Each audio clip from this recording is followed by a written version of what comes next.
Bernard Brault est photographe de presse québécois de grande renommée. Il a reçu récemment la médaille de l'Ordre du Canada.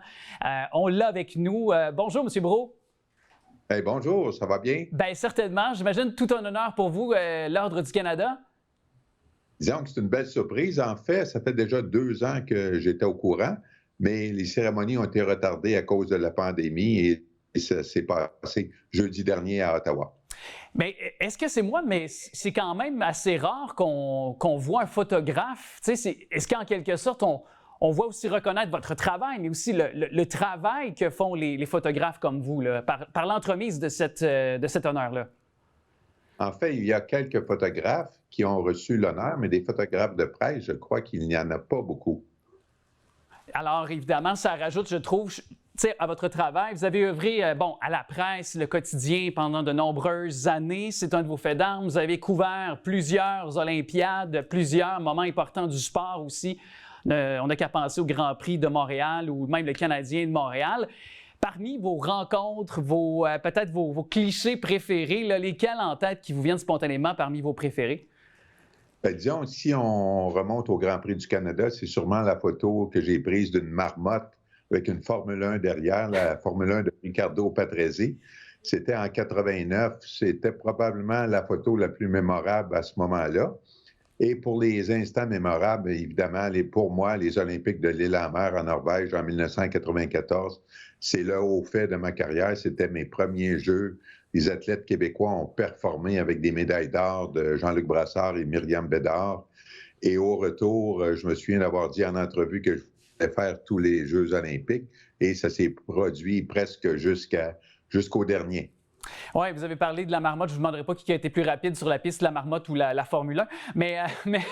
Mais Jean-Luc Brassard, entre autres, ce cliché-là qui a fait le tour du monde par sa célébration, par sa performance. Puis, est-ce que c'est un coup un peu de chance? Est-ce que vous étiez préparé beaucoup en amont pour ce cliché-là? On démontre un petit peu l'aspect technique et de préparation que ça prend pour un photographe comme vous? Disons que le ski acrobatique, je le couvrais depuis des années. Et comme je connaissais un peu Jean-Luc, parce que j'avais été présent lors de sa première victoire en Coupe du monde au Mont-Gabriel en 1991. Donc, avant les compétitions, je lui ai demandé sur quel saut il faisait son fameux Cosaque, le grand écart. Donc, il me dit, c'est le saut du bas.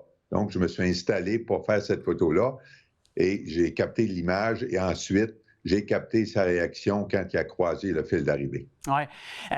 Donc, on voit à quel point il y a eu une préparation, je veux dire, sur le plan technique, mais sur le plan aussi de pouvoir coordonner les choses. D'ailleurs, sur une réussite d'une photo comme celle-là, est-ce que c'est aussi pour vous, sur le plan technique, tout un défi aussi? Parce que j'imagine que vous devez prendre plusieurs photos à la seconde aussi? Bien, si on remonte à il y a 30 ans, les appareils n'étaient pas aussi performants que ceux d'aujourd'hui. C'était des films de 36 poses. Donc, comme Jean-Luc était le dernier compétiteur, je change de film. Mais à l'Île-en-Mer, c'était quand même des conditions assez froides, autour de moins 15 Celsius pour la compétition. Et juste au moment où il descend, je teste mon appareil. Pouf, ça ne fonctionne pas. Je donne un coup sur l'appareil. Et au moment où il fait son fameux saut, je réussis à capter l'image. Mais il faut se dire que c'était en focus manuel et seulement 36 poses. Donc, on ne pouvait pas prendre des dizaines et des dizaines de clichés comme on le fait aujourd'hui. Donc, sur les 36 poses, j'ai pu avoir le saut et en plus, la réaction au bas de la pente. Ça rajoute à l'exploit quand même.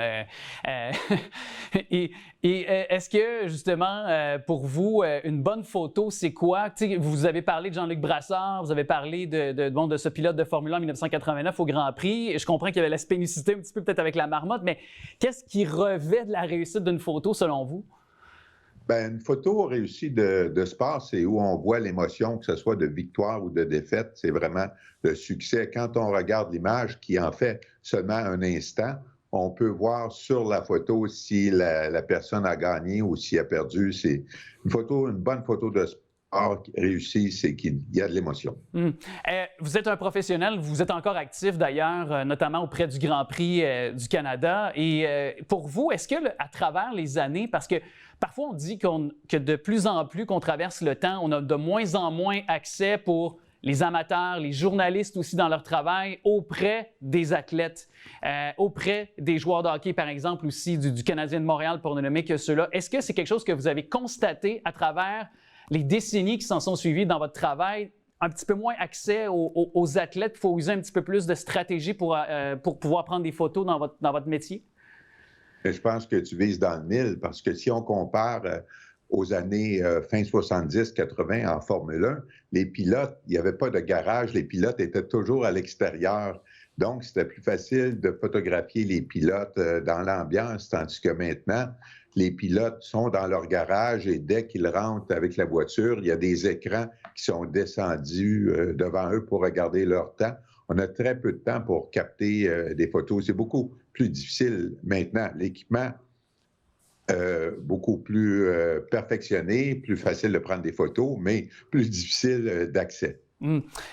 Est-ce que aussi, on a un petit peu parlé de votre réalité justement sur les pentes de ski à l'île-à-la-mer, vous n'aviez pas vraiment droit à l'erreur. La technologie, bon, j'imagine que pour vous, ça a été un allié, mais en même temps, je fais un peu l'envers de la médaille dans ma question. Est-ce que ça a un peu aussi peut-être fragilisé le métier des photographes parce que maintenant, il y a beaucoup de gens qui ont accès aussi à des appareils quand même qui coûtent moins cher un peu, mais je comprends que le résultat n'est peut-être pas le même, mais vous comprenez le sens de ma question. Oui. En fait, il peut y avoir des photographes amateurs. La différence entre les professionnels et les amateurs qui ont souvent le même équipement que nous avons des accès souvent privilégiés et un professionnel rate rarement le bon moment. Tandis qu'un amateur n'a pas peut-être l'esprit aussi critique de faire la photo, peut-être est un peu partisan, tandis que nous, vraiment, on ne peut pas se permettre de rater la photo. Oui, c'est ça. Et est-ce que vous avez, parce que là, vous avez été notamment contributeur de plusieurs ouvrages, que ce soit vous-même, vous avez collaboré à d'autres ouvrages également où on voit votre talent, vos photos aussi. Est-ce qu'on aura l'occasion bientôt de voir peut-être un autre ouvrage là, émanant de vos photos et de votre, justement, là, travail de journaliste et de photographe professionnel? C'est une très bonne question. En fait, c'est un projet que j'aimerais bien réussir, mais il n'y a pas beaucoup d'éditeurs intéressés à ce type de livre parce que les livres de photos sont quand même assez chers à produire. Donc, c'est sur les tablettes, mais j'aimerais bien un jour publier un recueil de mes meilleures photos avec l'anecdote derrière l'image. Vous dites parce que c'est cher, parce que quoi, c'est la grandeur des photos, c'est l'imprimerie, c'est les droits des fois d'aller chercher le droit d'auteur pour reproduire la photo ou c'est pas... C'est plus le coût de production d'un livre de photos. Okay. L'impression, en fait, c'est beaucoup plus dispendieux qu'imprimer un roman où il n'y a presque pas de photos. On sera attentif, en tout cas, à votre métier. Puis, est-ce qu'on pourra vous voir aux abords du Grand Prix là, qui s'en vient là, dans les prochaines semaines? Je vais être là pour l'organisation et en fait, je suis le seul photographe professionnel qui a manqué aucun Grand Prix depuis les débuts en 1978.